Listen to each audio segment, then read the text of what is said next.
Tonight we begin with a time when humans were just trying to stay alive and accidentally created a global bias. So before you get comfortable, take a moment, like the video and subscribe, but only if you genuinely enjoy what I do here. And let me know in the comments where you're tuning in from and what time it is for you. It's always fascinating to see who's joining us from around the world. Now, dim the lights and let's ease into tonight's journey together. In the deep prehistoric past, before language, before culture, before anyone had strong opinions about the correct way to do things, human hands were completely undecided. No dominant hand, no favorite, no awkward realization that one hand does all the work while the other just exists for balance and emotional support. Early humans lived in a world that rewarded flexibility, not preference. Survival didn't care which hand you liked better. It cared whether you could grab food, climb away from danger, and not immediately fall over. Hands were interchangeable tools, like two equally unreliable co-workers who might both fail you at any moment. If something needed grabbing, you used whichever hand was closer. If you tripped, you flailed with both.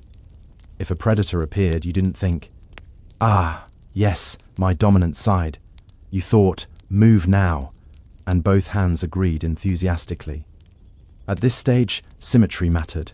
Climbing trees required balance. Carrying food required even weight distribution. Running away from danger required arms swinging in a vaguely coordinated manner. Favoring one hand too strongly would have been suspiciously inefficient, like insisting on hopping on one foot because it felt more you. Tools were simple. Stones were picked up, not engineered. Sticks were used until they broke, then replaced without ceremony. There was no craftsmanship, no technique, no moment where someone said, "Actually, try striking the rock with your other hand for better results." Precision had not entered the chat. Injuries were frequent, and medicine was non-existent. If you hurt one hand and couldn't switch to the other, that was unfortunate. If you hurt one hand and could adapt, congratulations, you got to keep existing. Natural selection quietly applauded adaptability and moved on. Children grew up copying whatever worked. Adults used both hands because both hands worked. No one corrected anyone. No one cared. There were no rules, no instruction manuals, no prehistoric forum debates about whether one hand was morally superior. Handedness didn't exist because it served no purpose. Nature hadn't been given a reason to choose. Balance was safer than specialization. Generalists survived longer than specialists in a chaotic world where everything wanted to kill you or steal your food. But that calm, symmetrical phase wouldn't last, because the moment humans stopped holding tools and started making them, the body would be forced to pick a side, and one hand would quietly begin to do more work than the other. Symmetry was nice while it lasted. Two equal hands, no favorites, no pressure. Unfortunately, humans had a habit of ruining perfectly balanced situations by inventing things. And the moment our ancestors decided to make tools instead of just grabbing whatever stick was lying around, that peaceful agreement between the hands ended immediately. Early stone tools were not forgiving. You didn't gently shape a rock into a blade, you struck it hard with precision. One bad hit didn't just ruin the tool, it sent sharp flakes flying toward your fingers, which at this point in history were very important to keep attached. Suddenly, how you struck mattered a lot. At first, people experimented. Left hand, right hand, whatever felt okay that day. But something strange happened. Using the same hand again and again made the process smoother. The strike landed where expected. The angle improved. The flake broke cleanly. Mistakes happened less often. Blood loss decreased.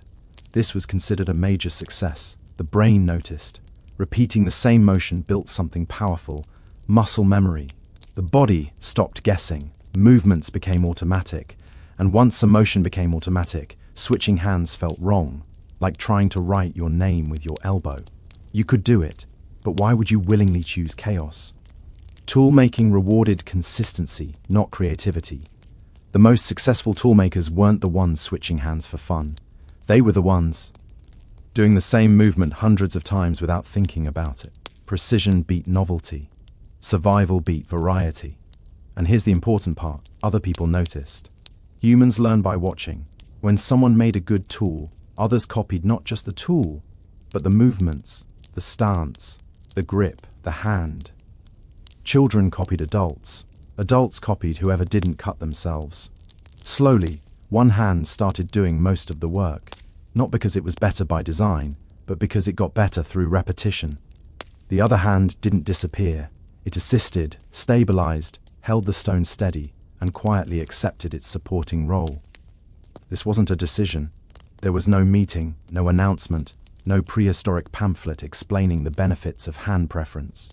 It was just the body doing what bodies do best, choosing the option that wastes less energy and spills less blood. Symmetry had been useful, but efficiency had arrived. Once early humans began repeating the same movements over and over, the body adapted, and the brain, never one to miss an opportunity to optimize, quietly took control. Brains love efficiency.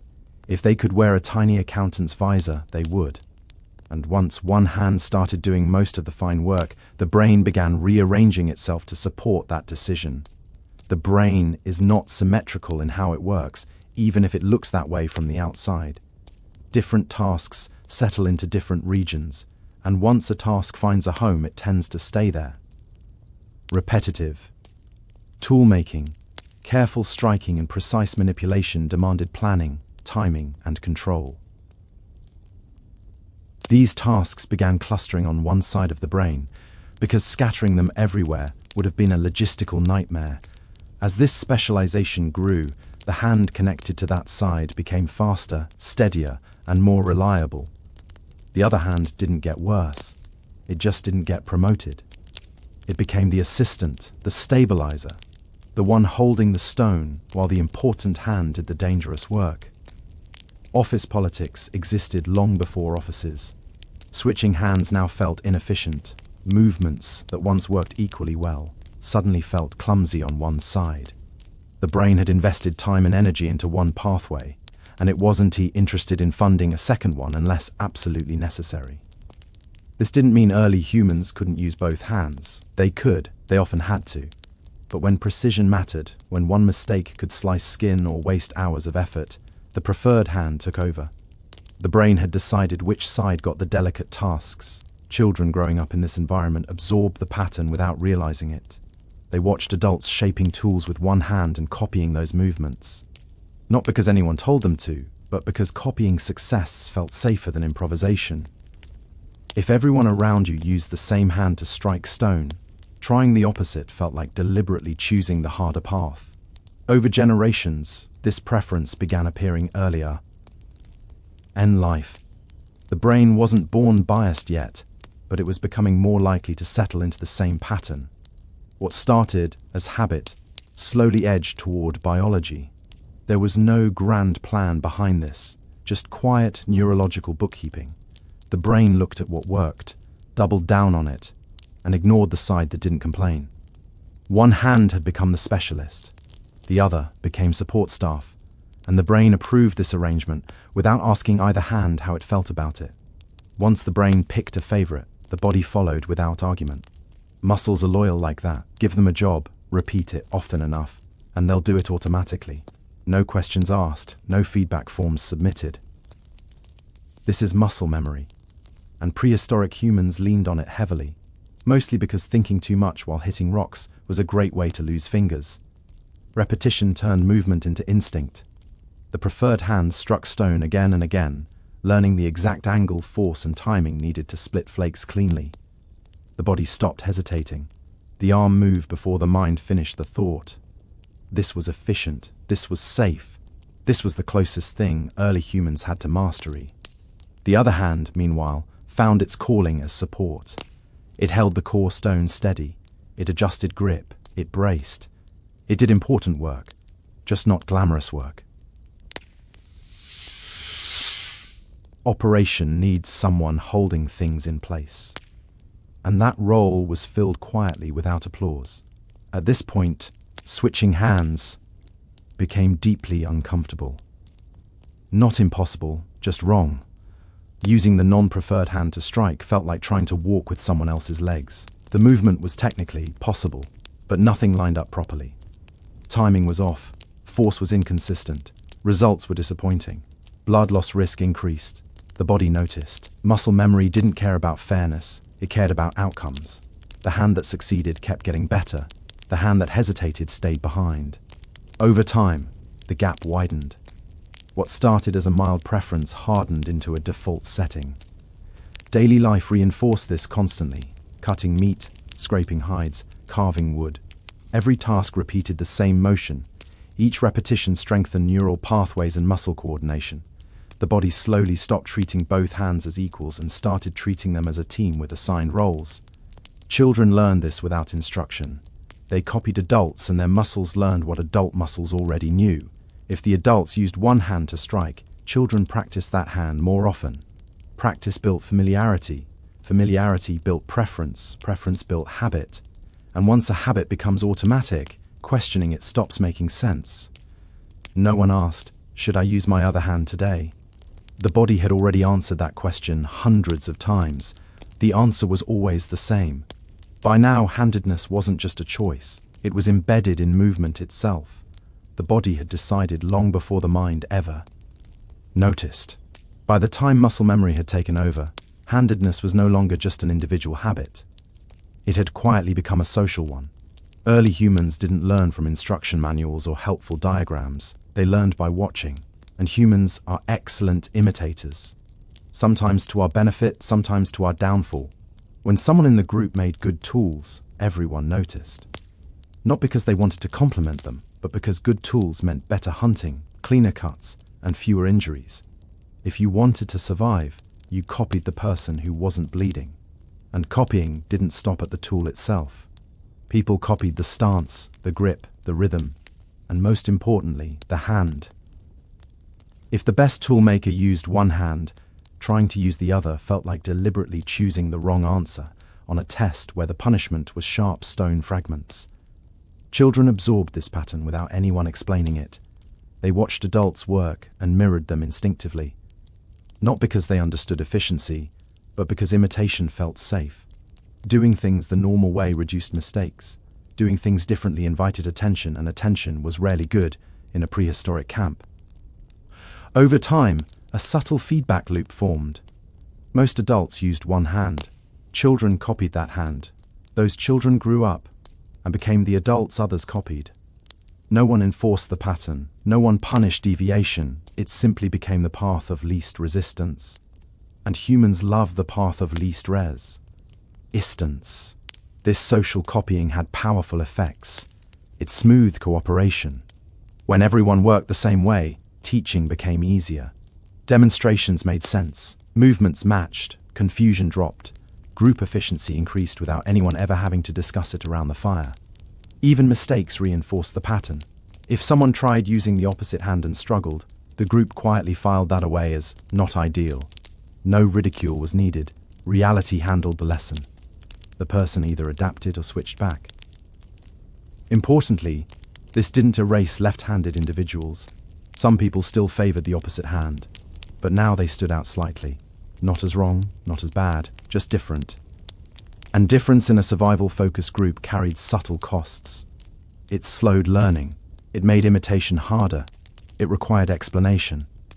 Most people avoided that friction by doing what everyone else did. So handedness stopped being just about bodies and brains. It became cultural, passed down through observation rather than genetics alone. A behavior inherited by watching, not by choice. By now, the bias was no longer quiet. It was normal. As early humans spent more time living in groups, something subtle but powerful began shaping behavior. Predictability. In a prehistoric camp, predictability wasn't boring. It was comforting. When everyone knew what everyone else was likely to do, fewer things went wrong.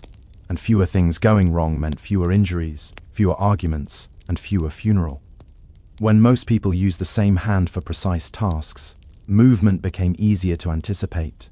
You knew where someone's arm would swing when they struck stone. You knew which side they'd pass a tool from. You knew how close you could stand without suddenly losing a finger. This mattered more than you might think, especially when sharp objects were involved. Imagine several people working close together, shaping tools or processing food. If everyone moved differently, chaos followed. Arms crossed unpredictably, hands collided, someone got cut. Predictable movement reduced all of that. And predictability came from shared habits, including which hand did the dangerous work. Once a majority used the same hand, coordination improved automatically. Tasks flowed more smoothly. Teaching required fewer gestures. Demonstrations made sense without explanation. The group didn't become better because anyone was smarter. It became better because everyone moved the same way. This also mattered during hunting and defense. When people stood side by side, they needed to know how others would move, which arm would extend, which direction a throw would come from, which side someone would step toward when startled. Shared-handedness made group motion feel synchronized, even without conscious planning. Those who matched the group's movements fit in more easily, not socially, literally. They moved through space with fewer collisions and fewer corrections. That small advantage mattered in a world where mistakes cost energy, and energy was survival. People who didn't match weren't punished. They weren't expelled, but they stood out. They had to adapt more often. They had to explain themselves more. Their movements required adjustment from others, and in a prehistoric setting, being the one who required extra adjustment was inconvenient. So most people quietly aligned with the group not because they were forced to, but because it worked. Humans have always favored behaviors that reduce friction. The hand that matched the group reduced friction in every sense of the word. At this point, handedness wasn't just about tools or brains. It was about moving safely among others, and predictability had become a survival trait. The group didn't choose a dominant hand, it simply drifted toward the one that caused fewer problems. If tool-making nudged humans toward a preferred hand, hunting shoved them firmly in that direction and then asked them to commit. Hunting wasn't a solo activity for long. Once early, humans began working together to bring down animals larger, faster, and significantly more annoyed than themselves. Coordination stopped being optional. Thrown weapons were the turning point. Spears, stones, and later sharpened projectiles demanded accuracy. A bad throw didn't just miss dinner, it alerted the dinner. And the dinner often responded with horns, hooves, or teeth. Precision mattered, consistency mattered more. Throwing is not symmetrical. It relies on timing, balance, and follow through. Repeating the same throwing motion with the same arm dramatically improves accuracy. Switching arms resets the learning curve. Early hunters didn't have the luxury of experimentation. They needed the arm that hit most often, not the arm that felt philosophically balanced. Once, most hunters favored the same arm. Hunting formations adapted. People spaced themselves based on expected throws. You knew which side someone would wind up from. You knew where not to stand unless you enjoyed sudden blunt force trauma. Shared-handedness reduced friendly fire incidents which were already unpopular. The same logic applied when things went wrong.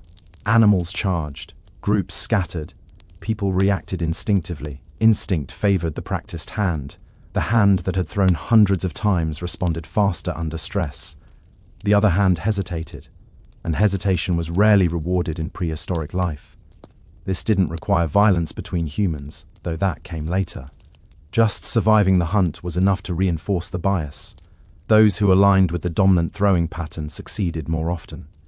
Success meant food. Food meant survival. Survival meant passing on habits, not opinions. And here's the quiet part. Left-handed individuals didn't disappear. Some were excellent hunters. Some may have been better precisely because they were different. But being different required others to adjust, and adjustment introduced risk.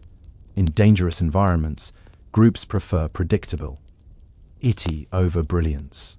A reliable hunter who throws the same way every time is easier to plan around than a surprising one who occasionally causes confusion. That doesn't make the surprising one bad, just inconvenient. So, hunting didn't eliminate variation. It locked in the majority. Once survival hinged on repeated coordinated movement under stress, the hand that performed best most often became the default. Not because it was right, but because it worked. And in prehistory, it worked was the highest compliment nature ever gave. Hunting taught humans many things, but perhaps the most important lesson was this. Under stress, you do not rise to the occasion. You default to habit, and nothing reveals a habit faster than a moment when something large, fast, and very motivated is running toward you. In calm conditions, early humans could still use both hands fairly well. They could switch if needed. They could adapt. But stress has no patience for experimentation. When danger appeared suddenly, the brain skipped deliberation and reached for the movement it trusted most. The hand that had practiced, more simply, moved first. This is where handedness stopped being a mild preference and started becoming automatic. When a hunt went wrong, there was no time to think. You didn't evaluate which hand might be optimal today. You reacted, you threw, you struck, you grabbed. And every time stress forced the same hand into action, that pathway grew stronger. The brain quietly updated its notes. This is the hand we use when things get serious. Repeated stress locked this pattern in deeper than calm practice ever could. The hand that performed under pressure became the hand the body trusted. The other hand still worked. It just wasn't invited to emergencies anymore. This mattered outside of hunting too. Sudden falls, slips on loose ground, encounters with predators, all demanded instant reactions. The same hand reached out to catch balance. The same arm shielded the body. The same side led when sprinting away in panic. Over time, the body developed a stress hierarchy. One side acted, the other assisted. Groups noticed this, even if they didn't articulate it. People began to expect certain movements from others during chaos. When danger erupted, you assumed your neighbor would react a certain way. That assumption reduced confusion. It also punished deviation. Someone who reacted differently forced others to adjust in moments when adjustment was costly. Again, no one banned alternative behavior. It just quietly failed more often. Children learned this pattern by observation. They saw which hand adults used when things went wrong, not when things went right. They copied the hand that acted fastest, not the one that looked balanced. Stress became the teacher. By now, handedness wasn't just about tools or teaching or hunting technique. It was about instinct. When the world went quiet, both hands were equal. When the world went wrong, one hand took charge. And once the bod, Y learns which side saves it most often, it never really forgets. Once stress revealed which hand humans trusted most, evolution did what it always does best. It quietly started keeping score. Not with charts, not with numbers carved into stone tablets, but with a simple metric. Who survived long enough to keep reproducing? Prehistoric life was not kind enough to tolerate inefficiency for very long. Small advantages didn't feel small when stacked day after day. The hand that reacted faster under pressure reduced injuries. Fewer injuries meant fewer infections. Fewer infections meant fewer funerals. And fewer funerals meant more people sticking around to raise children who copied their habits. This wasn't dramatic. No one dropped dead because they used the wrong hand once. It was subtler than that. People who favored the practiced hand made slightly fewer mistakes. They stumbled less. They recovered balance faster. They avoided one extra cut, one extra fall, one extra moment of hesitation. Over years, those tiny advantages added up. The other hand wasn't useless, far from it. But when danger appeared suddenly, the body leaned on the hand it trusted. And trust is built through repetition, not fairness. The hand that had proven itself under pressure kept being chosen. The hand that kept being chosen kept getting better. From the outside, nothing looked different. Camps still functioned, people still hunted, children still played in the dirt and put questionable things in their mouths. But beneath the surface, behavior was stabilizing. The same movements repeated across individuals. The same hand reached first. The same arm led. Groups didn't consciously select for this. They didn't need to. Natural selection handled it quietly, efficiently, and without feedback. Those whose habits aligned with the group's dominant pattern integrated more easily. Those who didn't had to adapt more often. Adaptation costs energy. Energy was precious. Over generations. This bias appeared earlier in life. Children began showing preference sooner, not because they were born that way yet, but because the environment reinforced it from the moment they could grab objects. The world rewarded one pattern more than the other. And here's the important part. The pattern didn't need to be perfect. It only needed to be common enough to matter. Once most people leaned one way, the environment itself pushed others in the same direction. No decision, no command, just survival math doing what it always does. By now, handedness wasn't a habit anymore. It was a trend with momentum. By the time survival statistics had quietly nudged humans toward a preferred hand, the process no longer waited for adulthood. It began early, very early, often before children understood what their hands were for beyond grabbing food and occasionally hitting siblings. Prehistoric children didn't receive lessons. They received environments, and those environments were already biased. Tools lay around the cam, P-shaped for a certain grip. Adults moved in predictable ways. Tasks were demonstrated the same way again and again. Long before a child could consciously choose a hand, one hand was being invited to the party more often. When a child picked up a stone, adults corrected the motion without words. They adjusted the grip, they repositioned the arm, they showed the movement. And because most adults used the same hand, those corrections quietly favored that side. Not intentionally, just statistically. Children are learning machines with no filters. They don't ask, is this optimal? They ask, does this work? And what worked most often was what everyone else was doing. Using the same hand made copying easier. Easier meant fewer mistakes. Fewer mistakes meant fewer frustrated adults, which in prehistoric times was an underrated survival skill. As children practiced daily tasks, scraping hides, carrying food, shaping simple tools, muscle memory formed quickly. The hand used most often developed strength and coordination faster. The other hand didn't fall behind because it was weak. It fell behind because it was used less. Practice beats potential every time. This early reinforcement made handedness feel natural, even inevitable. By the time a child noticed they preferred one hand, the preference was already baked in. Asking them to switch would have felt strange, like asking them to suddenly walk backward everywhere. Importantly, this wasn't genetic destiny yet. It was learned behavior, shaped by environment. Some children still leaned the other way. But the environment gently pushed most in the same direction.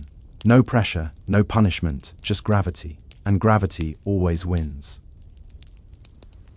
Once this pattern reached childhood, it became incredibly stable.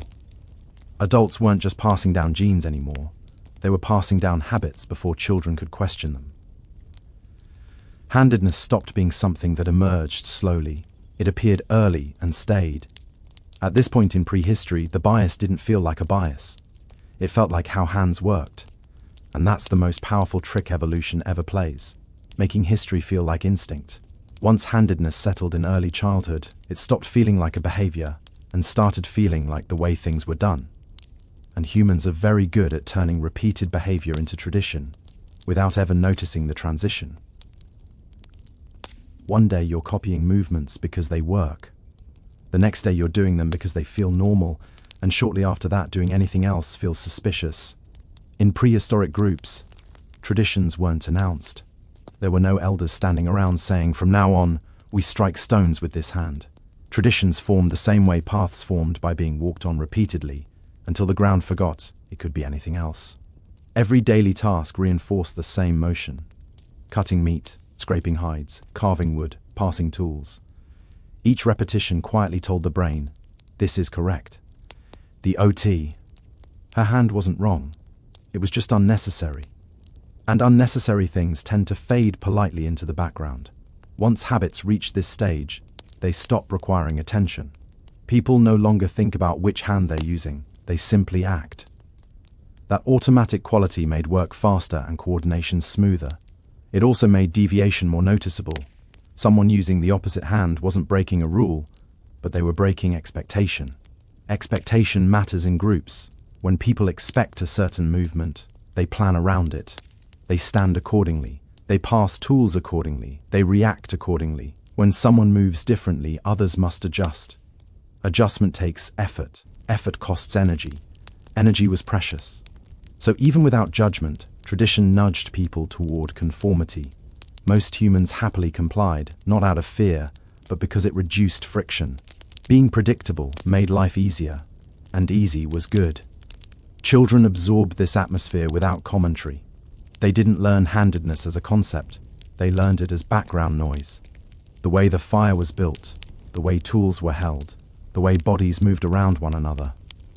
By now, handedness had crossed an important threshold.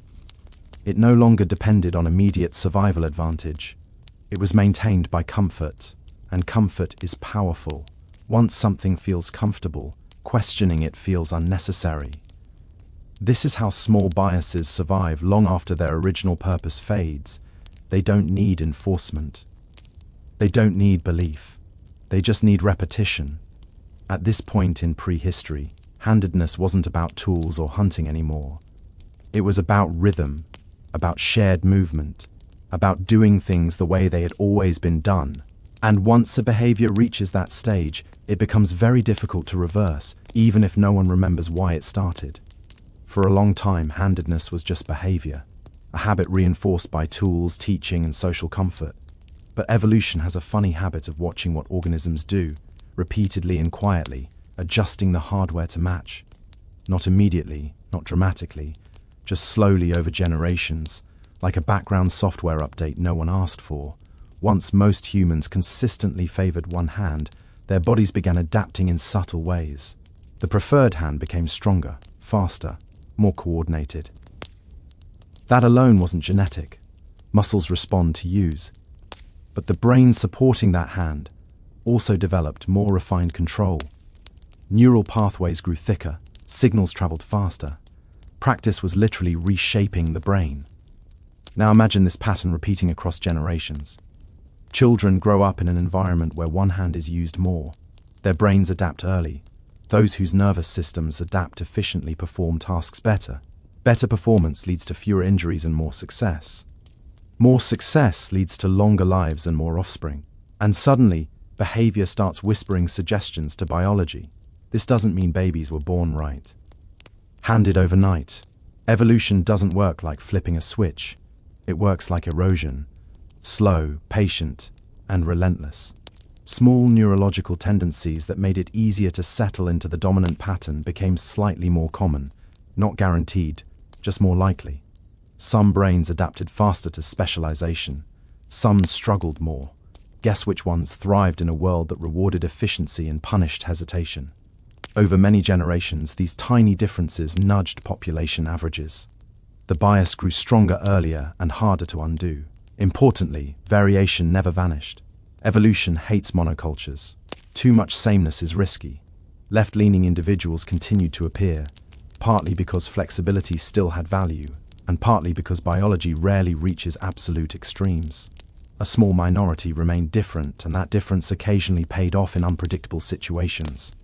But the majority trend kept drifting in the same direction. Once a behavior becomes common, the environment reinforces it. Once the environment reinforces it, biology begins accommodating it.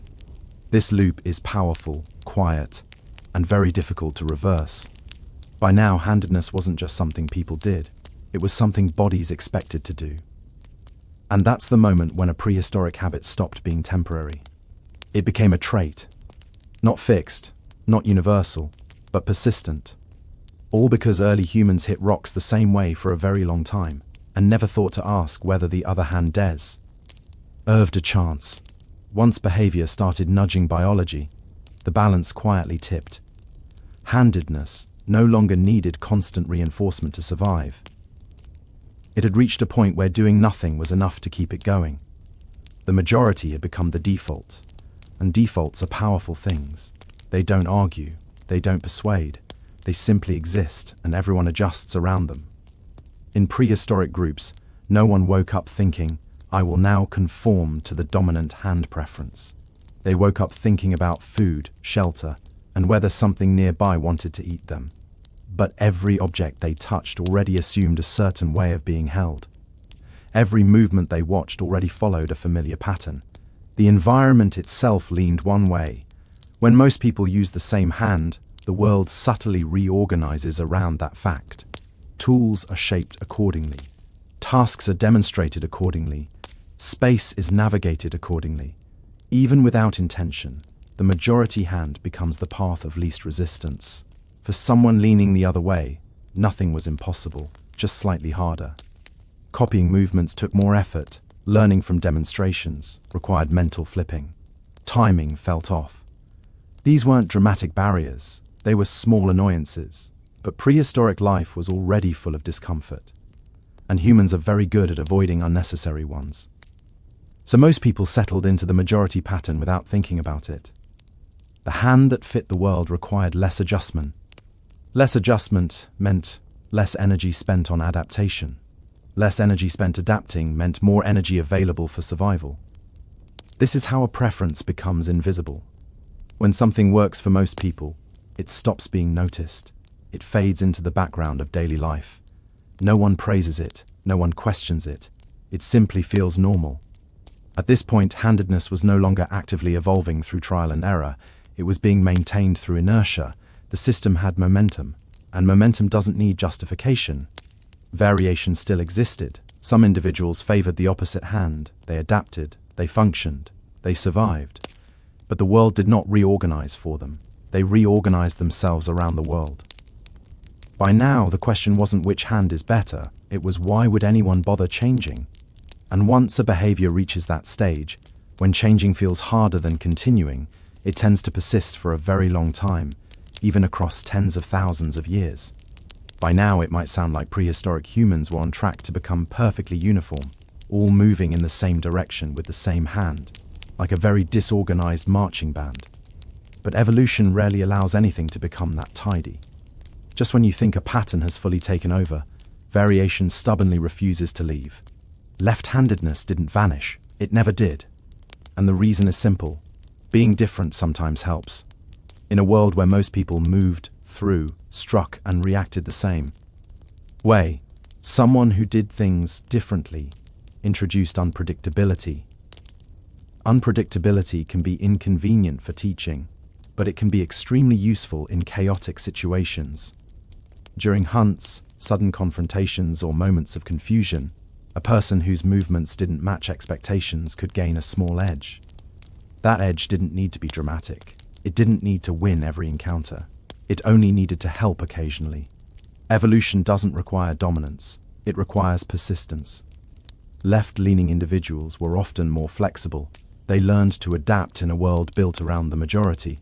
They switched tasks more easily. They compensated. They adjusted.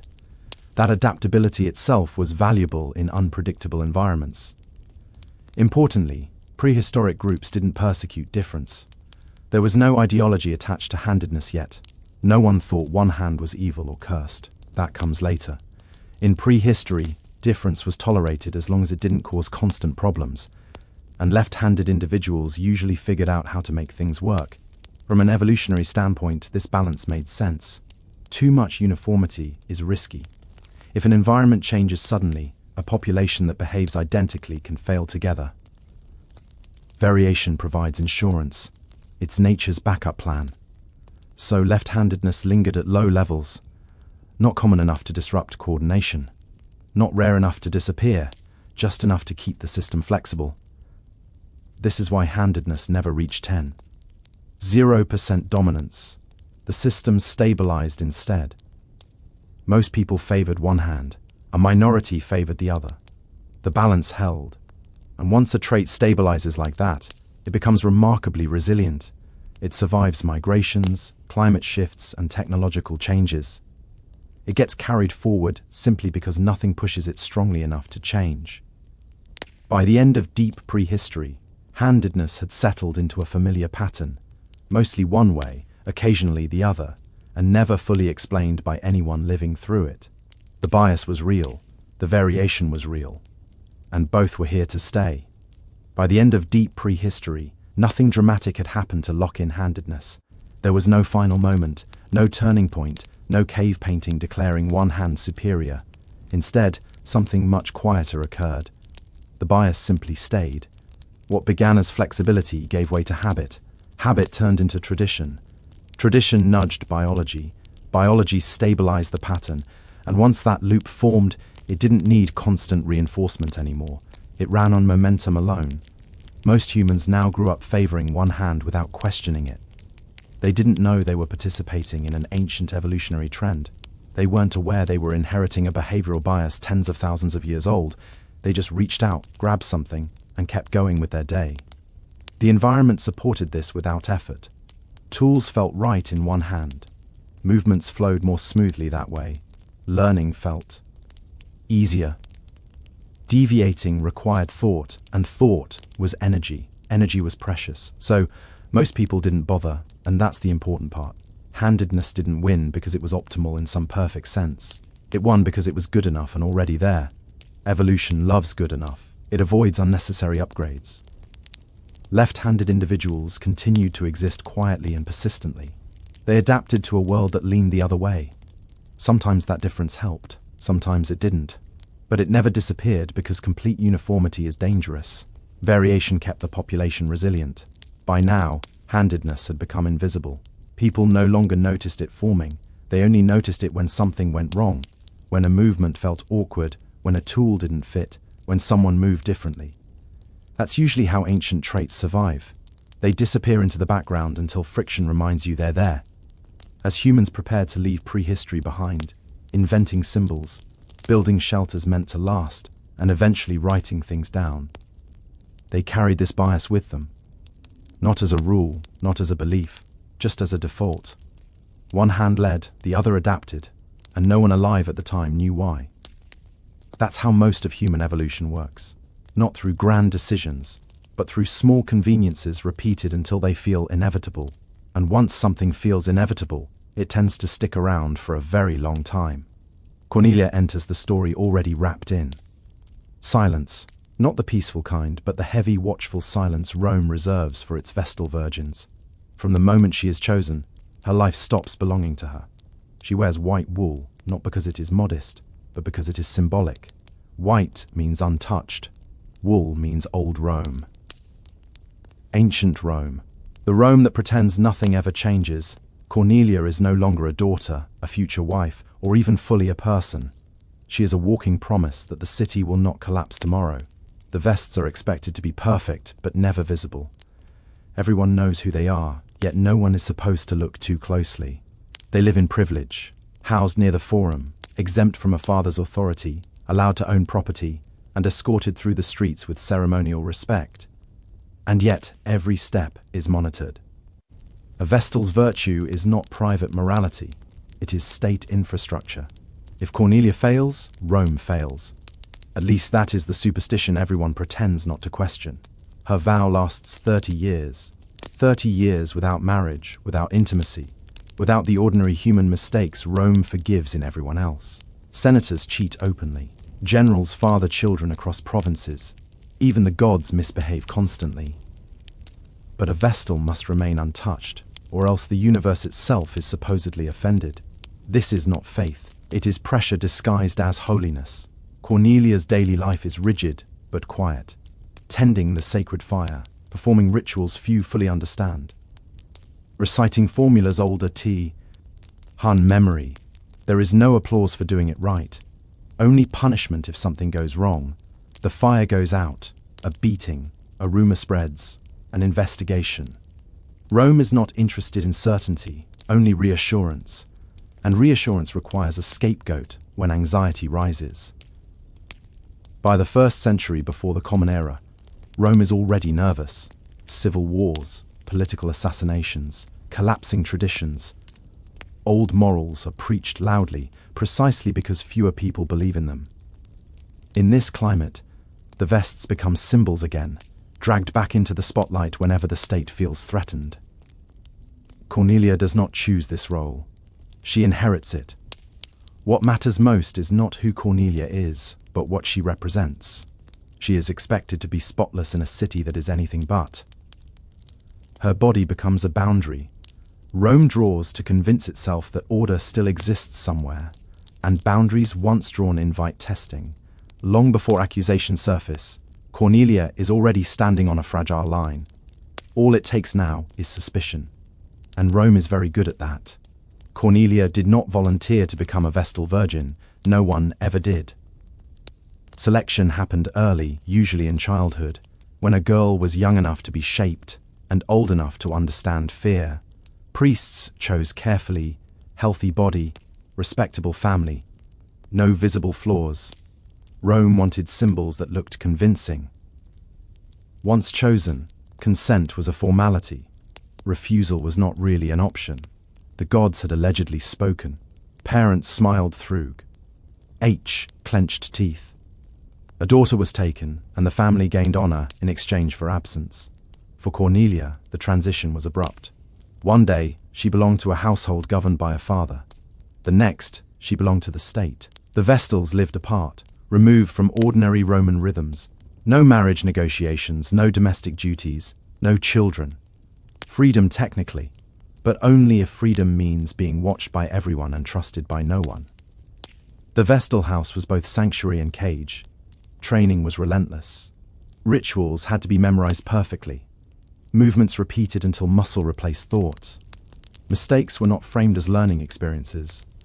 They were omens. A mispronounced prayer could mean divine displeasure. A clumsy gesture might explain a bad harvest or a military loss weeks later.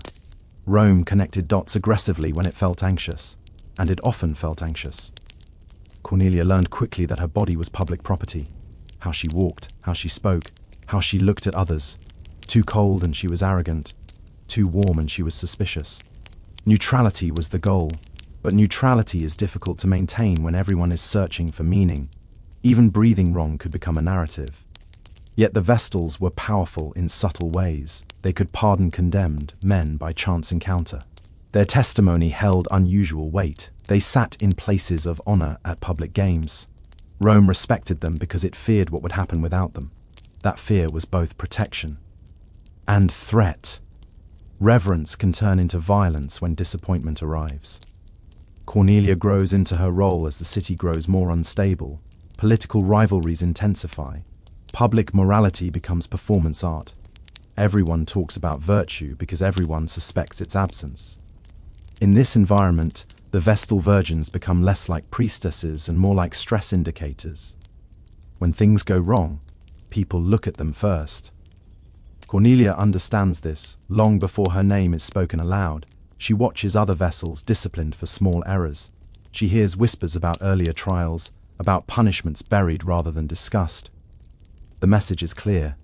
Purity is not something you are. It is something you must constantly prove. And proof in Rome is often decided after the fact. Cornelius's fall does not begin with evidence. It begins the way most Roman scandals do, with murmurs, a look held too long, a favor granted too easily. A man seen leaving a place he should not have been near. In Rome, rumor is not background noise. It is a political tool, a form of entertainment, and occasionally a weapon sharpened for convenience. Truth is optional, repetition is not. By the late 1st century, before the Common Era, Rome thrives on accusation. The Republic is fraying and everyone senses it. When institutions weaken, moral panic fills the gap. People want explanations for disasters, defeats, and unease, and explanations are much easier when they wear a human face, preferably a female one, says. Worn to impossible standards, Cornelia's name begins circulating quietly, not shouted, whispered. Which is worse? Loud accusations demand proof. Whispers invite imagination. A Vestal accused of breaking her vow is the perfect storm. Sacred betrayal, sexual scandal, divine anger, and political distraction rolled into one. It does not matter whether the accusation is true. It matters that it feels useful. Rome tells itself that the Vestals are above suspicion. In practice, they are under permanent surveillance. Their interactions are monitored, their movements recorded, their friendships judged. Cornelia likely senses the shift before anything official happens. The smiles grow tighter, the glances linger, silence becomes interpretive. At this stage, nothing concrete is required. Roman law allows suspicion to harden into assumption. If the gods seem displeased, someone must be responsible. Crops fail, omens appear, a fire behaves strangely. None of these things need direct connection to Cornelia. The logic runs backward. Something is wrong. Therefore, someone must have sinned. Therefore, someone will be found. The most dangerous part is that Cornelia cannot defend herself in ordinary ways. She cannot explain private behavior because she is not supposed to have any. She cannot point to a husband or household to vouch for her because she has neither. Her virtue is assumed until it is questioned. Once questioned, it becomes nearly impossible to prove. Rome claims to revere purity, but what it really worships is control. A Vestal's body is symbolic territory. Accusing Cornelia is not just about her. It is about reminding everyone that sacred roles exist only as long as the state allows them to. Rumor becomes rehearsal. The city is testing how ready it is to condemn. By the time the accusation is spoken aloud, Cornelia's fate is already leaning in one direction. Trials in Rome rarely begin with neutrality. They begin with a story people have already decided to believe. When Cornelia is formally accused, Rome pretends to be shocked. This is theatre. Everyone has already rehearsed the outrage in private. The charge is simple and devastating: violation of the Vestal vow of chastity. There are few crimes in Rome more symbolically explosive. A Vestal's impurity is not treated as a personal failing. It is treated as a crack in the cosmic order. Cornelia is no longer a woman on trial. She is a bad omen with a pulse. The proceedings are led by the College of Pontiffs, men who are both priests and politicians. This matters. The trial is not about discovering truth, but restoring confidence. Rome does not need certainty, it needs closure. And closure in religious cases often looks like punishment rather than proof. Cornelia is allowed to speak, but only within strict limits. She cannot cross-examine accusers. She cannot demand evidence in a modern sense. Roman law, especially sacred law, operates on reputation, interpretation, and perceived sincerity. How she speaks matters more than what she says. Calm can look cold. Emotion can look guilty. Silence can look arrogant. There is no winning posture. Witnesses are vague. Testimony relies on implication rather than fact. A man was seen nearby. A routine was broken. A gesture was misread. Each fragment alone means nothing. Together they create a story. And Rome loves stories that explain its fears. Cornelia insists on her innocence. Vestals accused falsely often do. That is not unusual. What is unusual is that Rome seems unconvinced before she finishes speaking. The city is tense. Political factions are clashing. Morality trials offer a convenient outlet. Punishing a Vestal reassures the public that the gods are still being managed, that corruption has boundaries somewhere. There is also precedent, and precedent is cruel. Previous Vestals have been condemned under similar circumstances. Their names are remembered not for evidence, but for outcome. Once the charge is credible enough to be public, acquittal becomes dangerous. If Cornelia is innocent, then Rome has been wrong. If Rome is wrong, then the gods may be angry for reasons no one controls. It is safer to be decisive than accurate. The atmosphere is heavy with inevitability. Cornelia stands alone in ceremonial white, surrounded by men whose authority depends on her conviction making sense. Her life is weighed against public anxiety, and anxiety usually wins. By the time judgment approaches, the question is no longer whether Cornelia broke her vow. The question is whether Rome can afford to believe that she did not. The punishment for a condemned vessel is designed to look merciful while being anything but. Rome cannot spill the blood of a sacred virgin. That would be impious. Instead, it invents a workaround that satisfies religion, law, and cruelty all at once. Cornelia is sentenced to be buried alive. Officially, the gods take responsibility. After that, Rome washes its hands. The ritual is carefully choreographed. There is no shouting crowd, no public spectacle in the arena. This is not entertainment. It is solemn, almost embarrassed. Cornelia is led in silence through the streets, escorted like an honored guest rather than a criminal. The city watches anyway. It always does. Respect and fear blur into something deeply uncomfortable. She is taken to a small underground chamber just outside the city boundary. Rome is precise about geography when it comes to guilt. The chamber contains a bed, a lamp, a little food, a little water. Enough supposedly to prove that Rome did not kill her. What happens next is framed as divine judgment. The logic is delicate and absurd. Cornelia is not executed. She is abandoned. Before she descends, the Pontifex Maximus performs prayers. The language is formal, detached. This is not about Cornelia as a person. This is about restoring balance. The gods must be appeased. The city must move on. If she is innocent, the gods will intervene. If not, then justice has been done. Either way, Rome wins. Cornelia says little according to later accounts. Some claim she protests. Others insist she walks calmly, dignified to the end. The truth is unknowable, filtered through generations of moral storytelling. What matters is how Rome remembers her final moments. Silence becomes virtue. Resistance becomes guilt. Composure becomes proof of acceptance. Once the chamber is sealed, the city exhales. Anxiety has been addressed. A problem has been contained underground. Life resumes. Markets open. Debates continue. Rome congratulates itself on having faced impurity head-on. The sacred fire still burns. That is what counts. But the punishment lingers in the imagination. Burial alive is not just death. It is erasure performed politely. Cornelia disappears without blood, without noise, without disruption. Her body becomes a message. This is the cost of failing a symbol. Whether she was guilty no longer matters. The ritual has transformed her into something else. Not a vestal, not a woman, but a warning. And Rome is very good at remembering warnings when it suits its sense of order. After Cornelius's death, Rome does what it always does best. It narrates itself into comfort.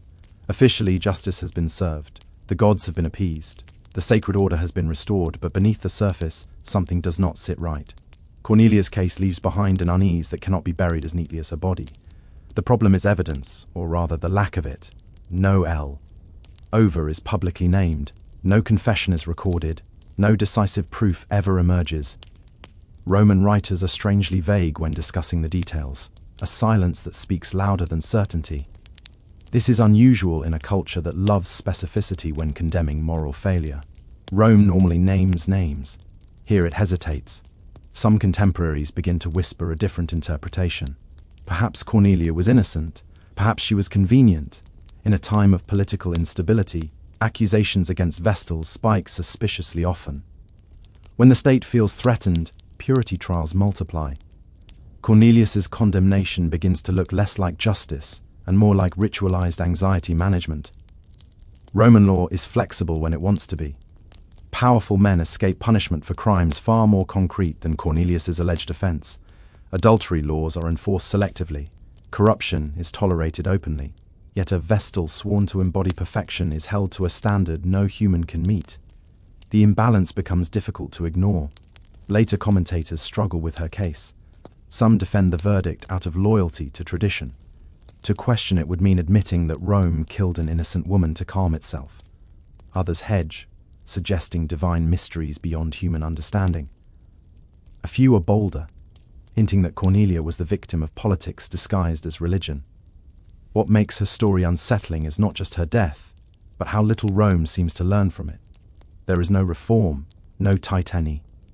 NZ of legal standards, no reflection on the burden placed on Vestals. The system remains intact, because acknowledging its failure would destabilize more than a single trial. It would expose the fragility of sacred authority itself. Cornelia's name survives not because she was proven guilty, but because she was memorable. Her case becomes shorthand for the dangers of suspicion and the violence of moral certainty. Even in a society comfortable with brutality, burying a woman alive without proof leaves a stain. Rome moves forward as it always does, but Cornelius's shadow lingers in the legal imagination. Her story quietly asks a question Roman power prefers not to answer. When purity is enforced by fear, is it purity at all?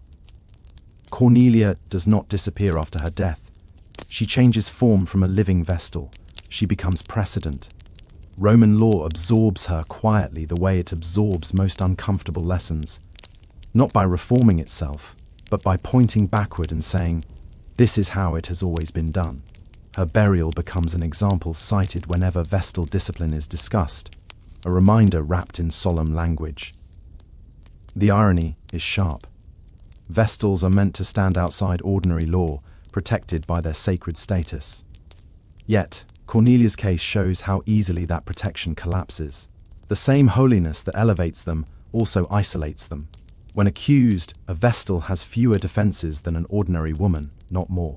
Her exceptional status works against her. Law bends more easily around symbols than around people. Future Vestals grow up knowing her story. It is not told in detail.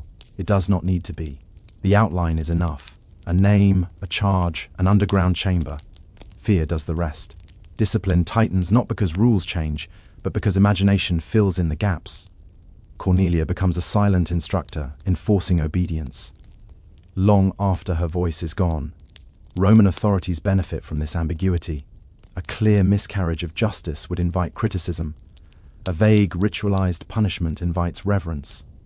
Cornelia's death is framed as tragic but necessary, a sacrifice to stability. The state presents itself as reluctant, burdened by duty. This framing is powerful. It discourages sympathy and replaces it with resignation. Her case also reinforces a dangerous idea that moral purity can be legislated into existence. Rome convinces itself that fear produces virtue, that the threat of annihilation ensures obedience. In reality, it produces silence. Vestals become more cautious, more isolated, less human.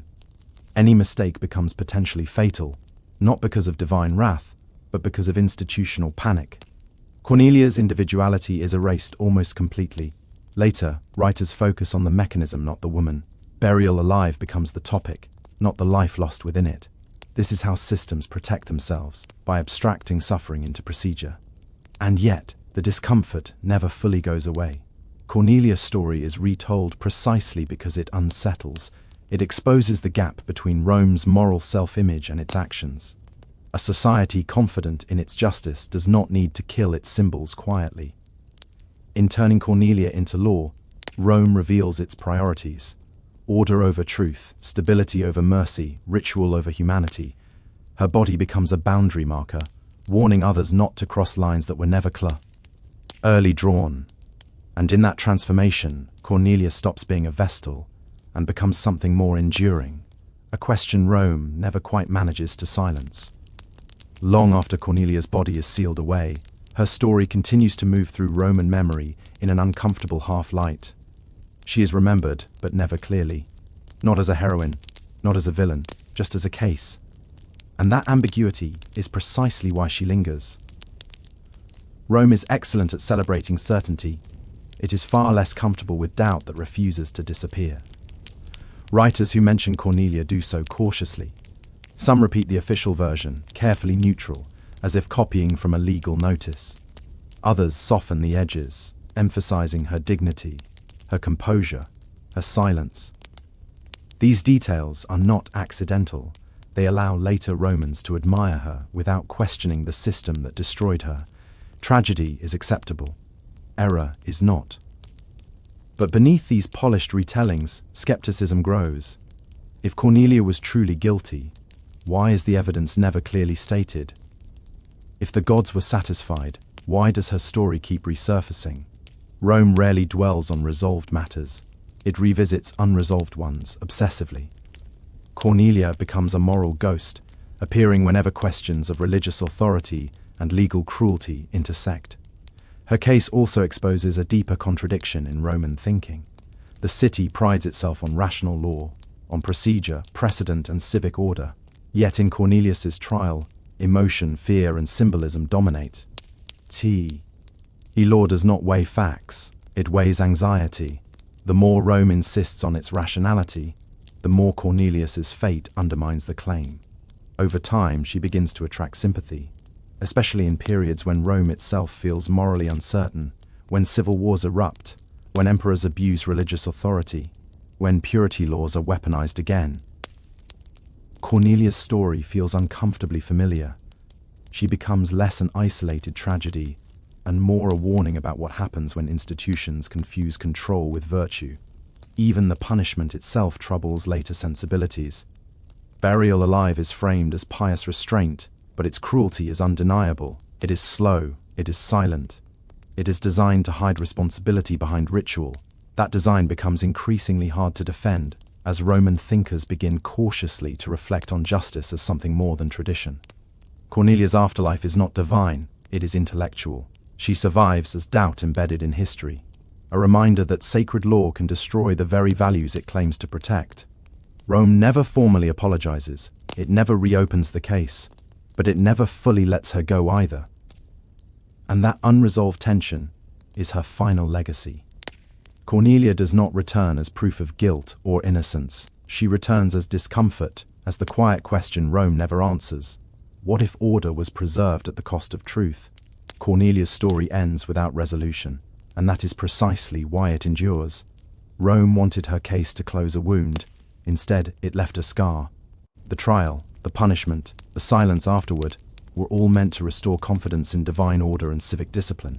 Yet, the lingering uncertainty surrounding her guilt undermines that goal. The system that relies on fear rather than clarity may function, but it does not convince.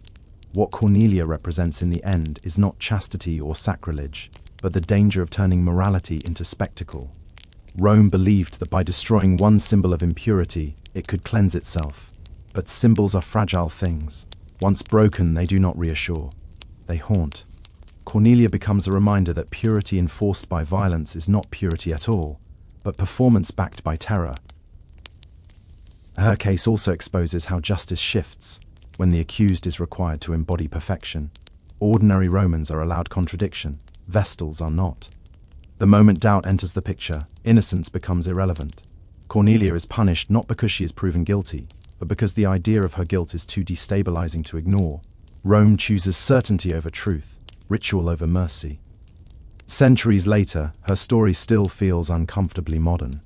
Institutions continue to demand symbolic figures to reassure anxious societies. When systems fail, individuals are often sacrificed to preserve appearances. Cornelia's trial shows how easily law bends when it serves emotional needs rather than ethical ones. The procedures look solemn. The outcome feels inevitable. Responsibility dissolves into tradition. There is no moral triumph here, no clear lesson neatly wrapped. That is why Cornelia matters. She forces us to sit with ambiguity, to recognize how often power disguises fear as virtue, how often silence is mistaken for consent, how easily justice becomes theater when authority feels threatened. Rome survives Cornelia. Of course, empires always survive individuals. But survival is not the same as righteousness. Cornelia's name outlives the men who condemned her, because her story exposes something fragile at the heart of Roman confidence. The law that claims to protect order can also destroy innocence without ever admitting it has done so. In the end, Cornelia is not remembered for what she did, but for what Rome did to her. And that reversal is quietly devastating. Her story asks a final unresolved question, one Rome never answers, and history keeps repeating. When a society punishes someone to preserve its image, who is really on trial? Roman baths were never just about washing dirt off the body. They were about being Roman. From the moment you stepped through the entrance, it was clear this was not a private activity or a quiet routine. Baths were loud, crowded, steamy, and unapologetically social. If you wanted solitude, you stayed home. If you wanted to exist in Roman society, you went to the baths. Most Romans visited nearly every day, not because they were obsessed with hygiene in the modern sense, but because the bathhouse was where life happened after midday. It was where you relaxed, showed off, listened, watched, and were watched in return. Missing the baths meant missing conversations, deals, rumors, and subtle shifts in public opinion. In a city obsessed with status, absence could be noticed just as much as presence. The architecture alone made a statement. Massive halls, vated ceilings, marble floors, painted walls, and statues everywhere. Even ordinary citizens bathed in surroundings that looked imperial. This was intentional. The baths were a message carved in stone. Rome provides. Emperors poured enormous resources into bath complexes because nothing advertised power better than hot water flowing freely to the masses. Bread and circuses mattered, but warm baths every afternoon created loyalty on a daily basis. Inside, the atmosphere was anything but serene. Slaves hurried back and forth. Vendors sold snacks, oils, and drinks. Voices echoed off stone walls. Philosophers argued. Politicians listened more than they spoke. Athletes stretched. Old men complained. Young men pined. Everyone was naked, but no one was equal. Tuss followed you even into steam and sweat. Bathing followed a loose routine, but rules were flexible. You exercised, scraped sweat and oil from your skin, moved through hot rooms, warm rooms, and cold plunges. But the order mattered less than the interactions along the way. Conversations began in one room and ended in another. A joke overheard in the steam could become gossip by the time you hit the cold pool. Cleanliness was almost secondary. The real function of the baths was connection. Information flowed faster here than anywhere else in the city. If something was happening politically, socially, or scandalously, it surfaced in the baths first. The water washed bodies, but the space exposed people. And in Rome, being exposed was never neutral. Once inside the baths, Rome's social hierarchy did not disappear. It simply changed clothes. Everyone bathed together in theory, but status was still carefully observed in practice. Senators, equestrians, freedmen, and laborers all shared the same spaces, yet they moved through them differently. Who you spoke to, where you lingered, and how confidently you occupied space all signaled your position without a single word being spoken. The layout of a Roman bathhouse guided behavior. Large, open halls encouraged movement and visibility. Smaller rooms created intimacy and opportunity. The hottest rooms drew those eager to show endurance and toughness. The cold plunge attracted spectators as much as swimmers, because nothing revealed elf control, like not flinching when your body screamed. Rome admired discipline, even when it involved shivering in public. Nudity did not erase power, it emphasized it. The wealthy arrived with entourages of slaves carrying towels, oils, and scraping tools. Their bodies were groomed, fed well, and carefully maintained. The poor came alone, doing what they could with what they had. Everyone noticed the difference. The baths were democratic only in access, not in appearance. Conversation flowed freely, but not randomly. Powerful men listened for opportunity.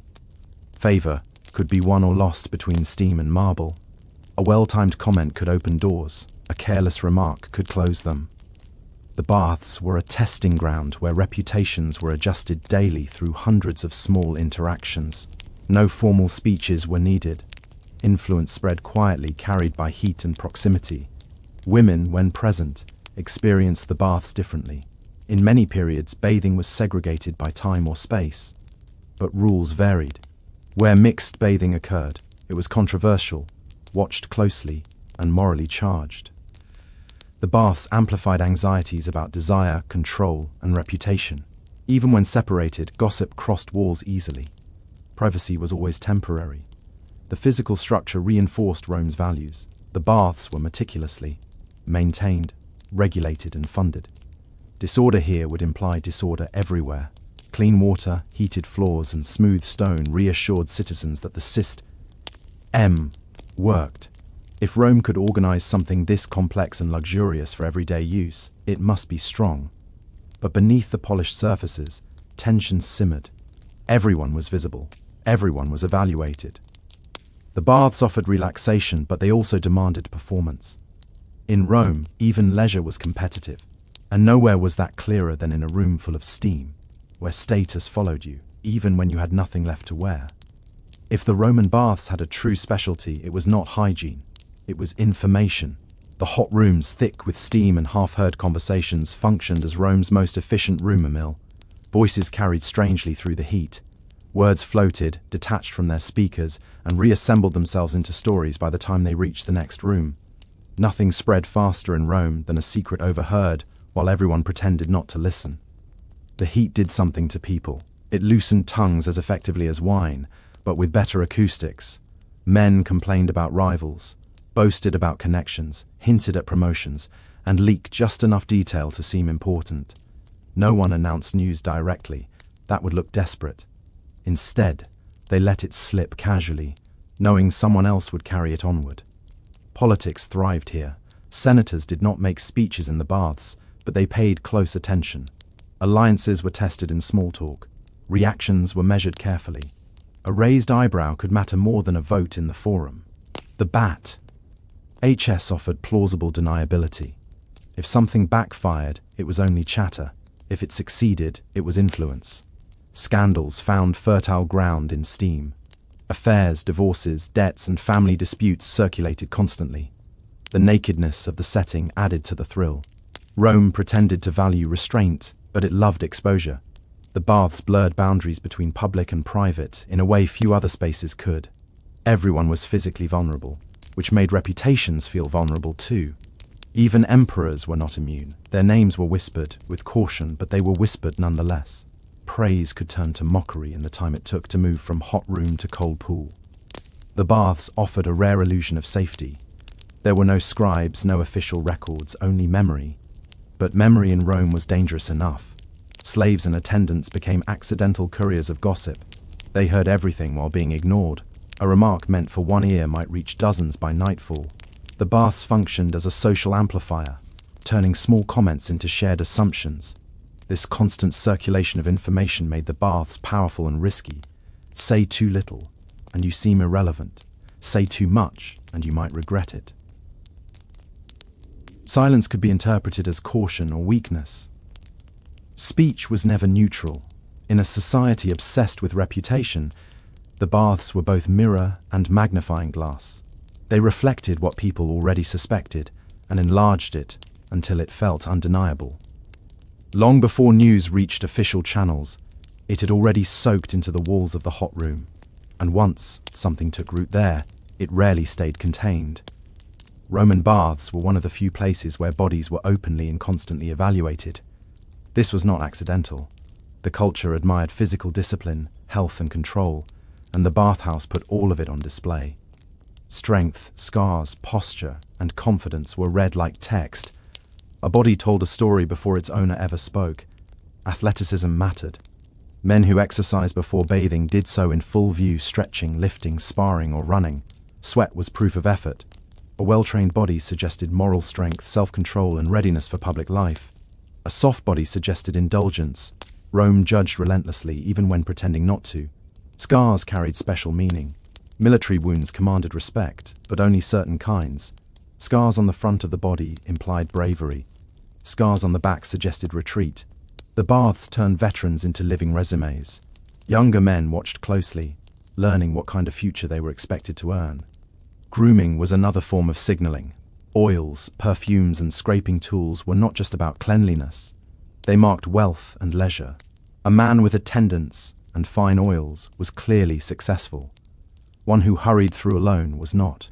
Excess, however, invited mockery. Rome valued balance, at least in theory. Too much attention to appearance could brand someone as vain or unmanly. Aging bodies were treated with polite cruelty. The baths were not kind to the elderly.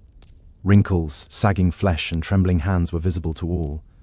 Respect existed, but so did discomfort.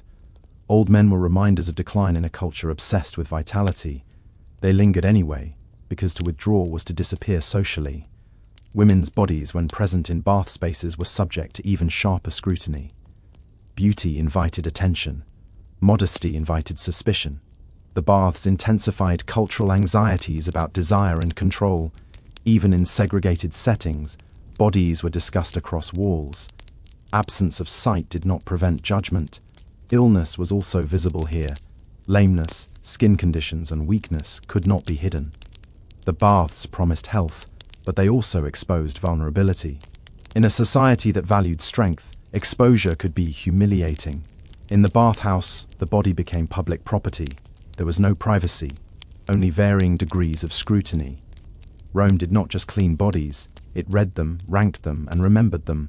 And once seen, a body could not easily escape the story others told about it. Despite the marble, steam, and constant bathing, Roman hygiene worked very differently from modern expectations. Soap, as we know it, was not standard. Instead, Romans coated their bodies in oil, exercised until they were thoroughly sweaty, and then scraped everything off with a curved metal tool called a stridigil. In theory, this removed dirt and deskin. In practice, it removed oil, sweat, dust, and whatever else had attached itself to the body that day. Cleanliness was achieved by subtraction rather than washing. This process was communal and rarely delicate. Scraping could be rough, especially when done by slaves who were paid for speed, not gentleness. The removed mixture collected on the floor where it was swept away along with hair, skin flakes, and general grime. The baths were cleaned regularly but not obsessively. The idea that Roman baths were pristine is a modern fantasy. They were functional, busy, and often messy. The water itself was reused. Pools were drained periodically, not constantly refreshed. Hot rooms encouraged sweating, which meant bodily fluids circulated freely. Cold plunges offered relief, but also shared whatever the previous bathers brought in with them. Romans accepted this without much concern. Cleanliness was about feeling refreshed and socially present, not eliminating microbes no one knew existed. Public health was not the goal. Social participation was bathing made you acceptable, not sterile.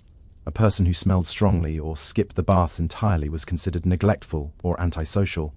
The baths set the baseline for normally, not perfection.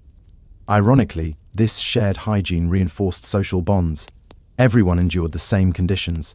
Complaints about water temperature, slippery floors, or overzealous scrapers became conversation starters. Shared discomfort created familiarity.